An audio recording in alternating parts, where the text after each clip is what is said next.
Well, grace to you and peace from God our Father and our Lord Jesus Christ. It's good to be back. You remember the last time I was here 6 or 7 years ago? It's good to be here. And do you realize what a great day this is? Do you appreciate how important and significant this special day is for all of us? Well, let me tell you.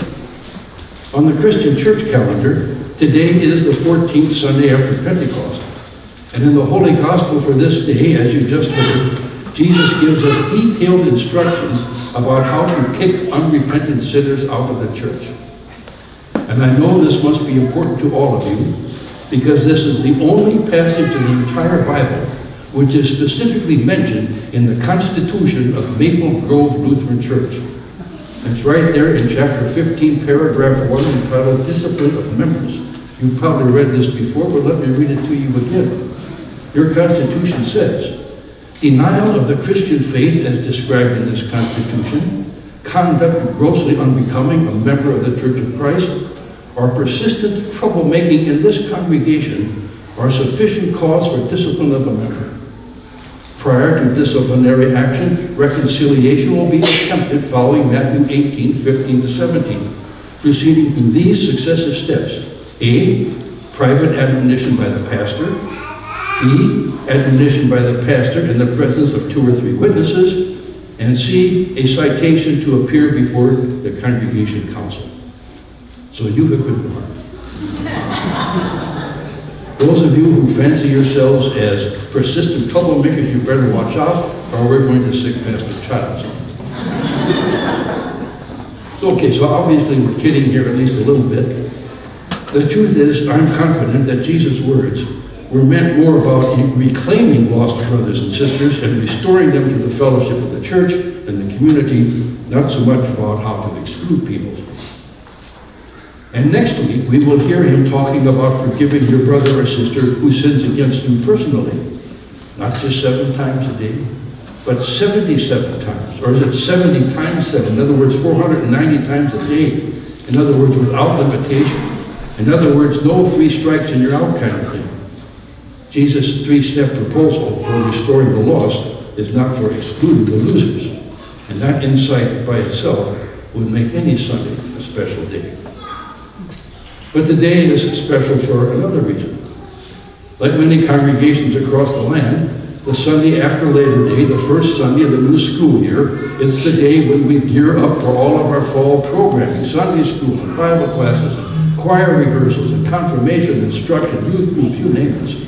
They all kind of start up with a bang on Rally Day. And that's why once this service is over and done with, you'll all gather in the fellowship hall to assemble care kits for Lutheran World Relief, and then enjoy a potluck lunch together. All in all, however, Rally Day is really focused mostly on the children, isn't it? Because our children are important to us, and we take seriously our obligation to raise them. So we need to be intentional about doing this, because raising children is not always easy, is it? One of my favorite devotional writers tells about the time when he and his wife first became parents, and about how all sorts of people give them all sorts of advice, some good, some not so good. He says, the worst advice we received was from a man who told us that holding our baby would spoil him. Obviously, he didn't understand how babies require the intimacy that cuddling provides. Besides, cuddling babies is fun, and almost makes up for what our children do to us as teenagers. Well, think about that this Rally Day. And then maybe you'll conclude that there might be still another reason that makes this particular day so special. And so there is. Thanks to the people at the Hallmark Greeting Card Company, this date, September 10, is also known as Grandparents' Day. So happy Grandparents' Day. How many of you are grandparents? Raise your hand. How many of you like being raised? Grandparents, raise your hands. How many of you love your grandchildren? You know what they say? If we had known how much we would enjoy our grandkids, we'd have had them first. So once again, happy Grandparents' Day, because we do love our grandchildren. Now you didn't know Don Erickson, He was a member of my former parish. He died a few years ago. And Don and I did not exactly see eye to eye on things politically, but we had a sort of begrudging mutual respect. And when he died, my wife and I sent a little memorial for him. And when his daughter sent a thank you note on behalf of the family, she said, quote, "You and Dad had a special relationship, and we're grateful for that." Some years before that, I had dined with Don at Applebee's, and we got to talking about our families and about church. You see, Don had not been born into the church, but his mother-in-law wouldn't let him marry her daughter unless he got baptized. So he did, and I don't think he regretted it. He learned how church can be a support in raising your children and your grandchildren. They're our babies, he told me. We love them. We would die for them. And I think we would, wouldn't we? So about now you should be asking, well, what exactly does Grandparents' Day have to do with what we're all about as a Christian congregation here in this place on this particular rally day? I'm so glad you asked that question. The short answer is, it's all about the love. It's all about the love. And if this had not been a day when Pastor Childs wanted a shorter service, you would have heard something from the Apostle Paul's epistle to the Romans. You would have heard the Apostle say, "Do not owe anyone anything except to love each other." And again, love does not work evil to one's neighbor. Therefore, love is a fulfilling of the law. Like I said, it's all about the love. And the problem is we can easily get confused about what the Bible means when it's talking about love. We usually think of love as a kind of warm feeling in your heart for someone. It can be romantic, it can be erotic, it can be compassionate, it can be sympathetic, but mostly we think of love as a feeling. However, when Jesus and the apostles and the Bible in general talk about love, they're talking more about how you treat other people than about how you feel about them. Love is about actions, not affections. If you're taking notes, write that down. This may be the most important thing you hear this morning. Love is about actions, not affections. And so when St. Paul wrote his magnificent epistle, he was not actually composing a theological treatise on selected doctrines and beliefs.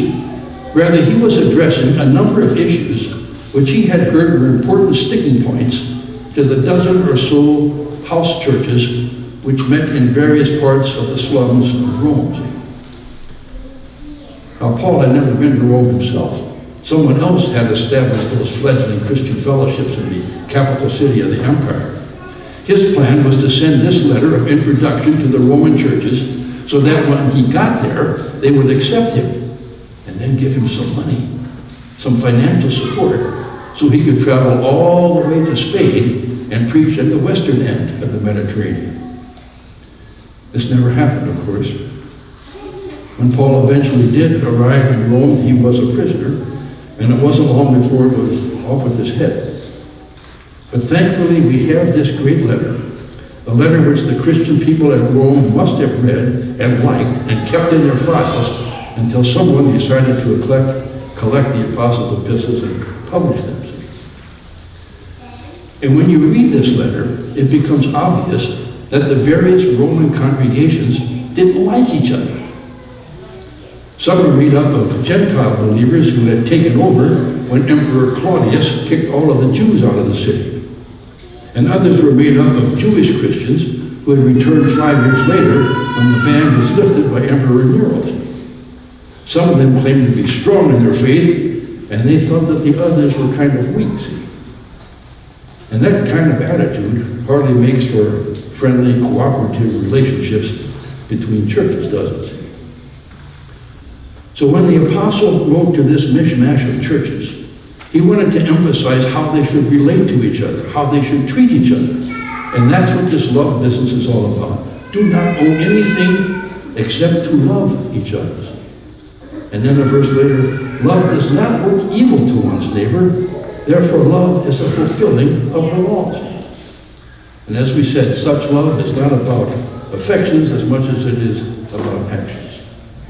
And that's the bottom line for us, brothers and sisters, grandparents, Rally Day, Pentecost 14, makes no difference. It's all about how you, within this particular church community, treat each other and how you treat your neighbors. And if you ask why do we have to behave this way? The answer simply is because that's how our brother Jesus has been treating us. You remember Jesus?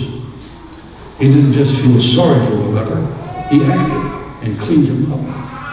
And Jesus didn't just feel loving toward his companions in the boat, he acted and calmed the storm which was terrifying them.